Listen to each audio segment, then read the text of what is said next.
Синтетичкиот опиот фенталин, кој уби повеќе од 70.000 луѓе во САД во 2021 година, главно млади и тинејџери, се посериозно и се заканува и на Европа. Прва на удар на новата нарковојна е Белгија, која е главна влезна точка на наркотици кои доаѓаат од Латинска Америка. Фенталинот е поголема закана од хероинот или кокаинот.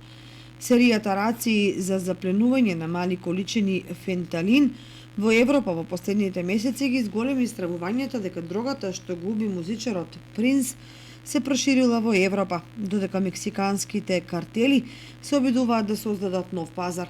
Белгија минатата година заплени рекордни 110.000 килограми кокаин со пристаништето Антверпен. Сепак бројките залажуваат, бидејќи само 3 милиграми фенталин, кој е 50 пати посилен од хероинот, може да биде смртоносна доза. Со 10 грама фенталин може да се убијат 3000 луѓе во Белгија.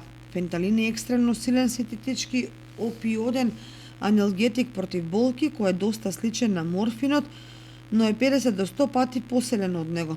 Просечната цена на килограм фенталин во Мексико е $5000, додека во американските градови како Лос Анџелес истата количина се продава по $200,000. Иако фенталин главно се произведува во Мексико, химикалиите за неговото производство доаѓаат од Азија, главно од Кина, Индија, Тајланд и Виетнам.